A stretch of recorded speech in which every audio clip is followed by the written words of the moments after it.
I'm Tally Landry, and this is the MashpeeTV news update for February 1st, 2019. The town hall meeting room was filled this past Monday when representatives from the 6 groups looking to become the lone recreational marijuana facility in Mashpee came to hear the selectmen's discussion on their proposals. Under the state law, we're not the licensing authority. No.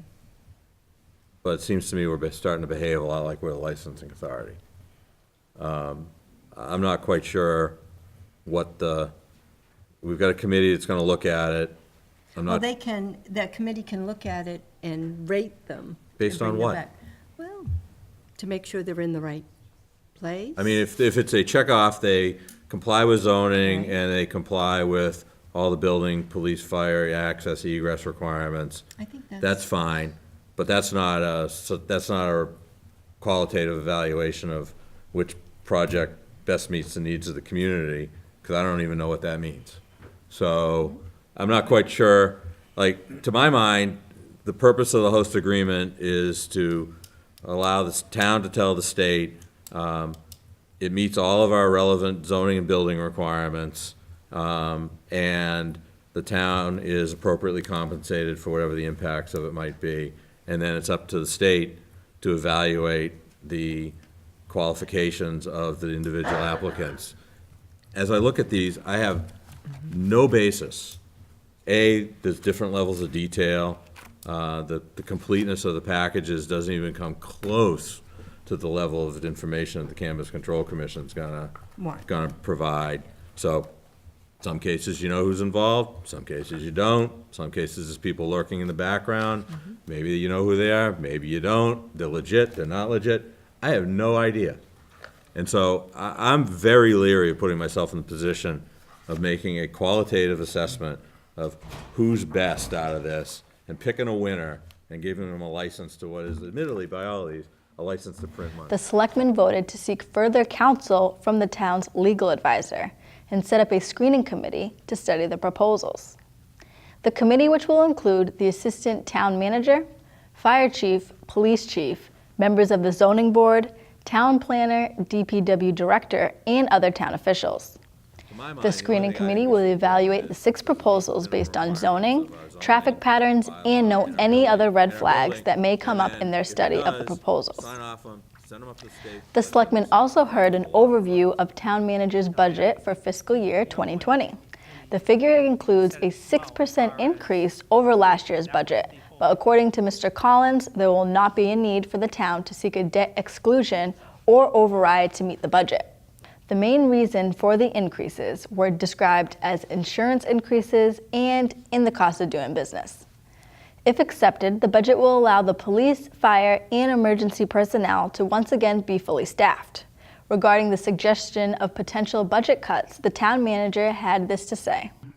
Given the fact that we have collective bargaining agreements in effect and we've got to pay what we sign off on, there's not much room for the old proverbial fluff. It doesn't really exist. I'm not going to say we're down to the bone marrow, but you know, this has been an exercise each and every year to determine what we can do as a cost savings.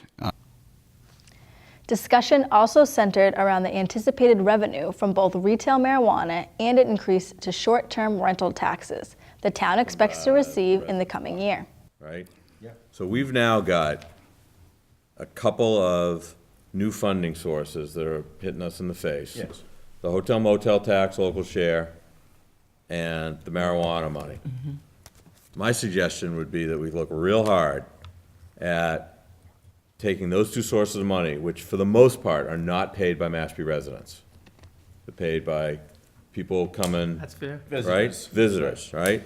And that we, as a matter of policy and structure, take those 2 sources of money and put them in a debt reserve fund.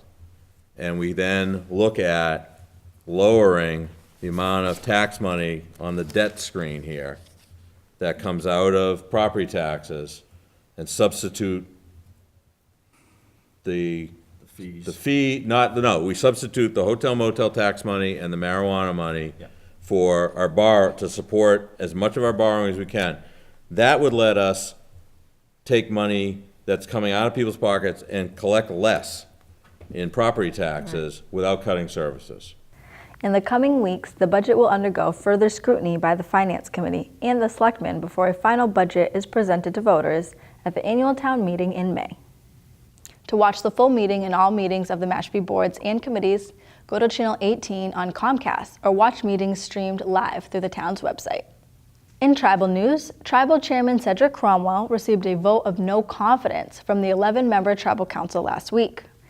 This means that Chairman Cromwell will be relieved of financial responsibilities of the tribe and its gaming authority, but still remains on the council as chairman. Today, Tribal Treasurer Gordon Harris issued a statement regarding media inquiries about the tribe's finances.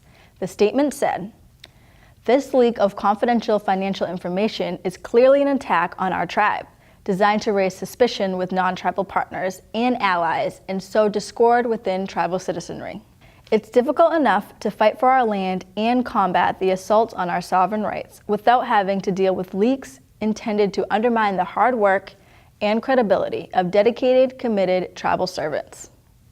He went on to say the leaks reference an audit performed in 2016 in which the auditors found that the tribal reporting needed improvement.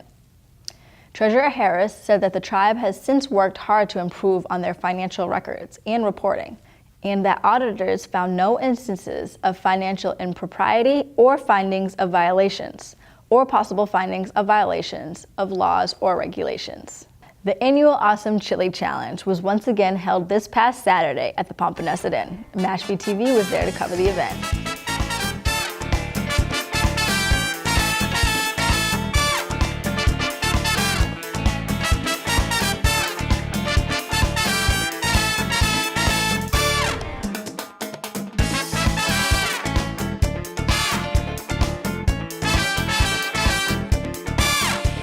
So we have the 4th Annual Chili Fest that benefits both the Boys and Girls Club of Cape Cod and the Falmouth Service Center. We have 400 people here today, and we have over 25 entrants that are both professional, a lot of restaurants from around the Cape that have chipped in, and some really great amateurs who are here today too. So the Falmouth Service Center is the Upper Cape Regional Food Pantry. We serve Falmouth, Mashpee, Joint Base Cape Cod, and anybody who works in Falmouth but can't get to their pantry in their hometown. We also serve any military or veteran, despite where they live. And we're currently serving anybody who had been affected by the federal furlough, and that includes all of the Coast Guard. As being, an alum of the Boys and Girls Club myself, I know how much it has to offer. Can you tell everybody what the Boys and Girls Club does for this community? Well, it helps young people like you turn into amazing adults who have great jobs and have skills that people wouldn't have if they didn't go to the Boys and Girls Club. One of the things I'm most proud of is the fact that we help young people stay on the right track in life. We help them with education. We do homework, tutoring, health and fitness programs, science programs, nurturing programs. We do mentoring. We do arts programs. We do sports programs. So you name it, we do it. Anything a young kid might want to do, they can do at the Boys and Girls Club. Any Cape Cod child, age 6 to 18, is welcome at the Boys and Girls Club when we're open for their age group.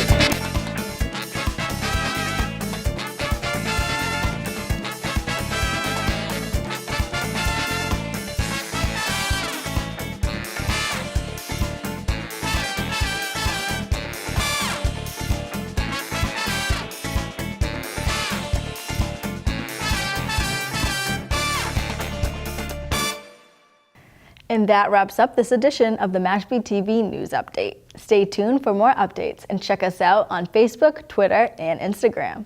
Also be sure to subscribe to our YouTube channel to keep up with all the local content you care about.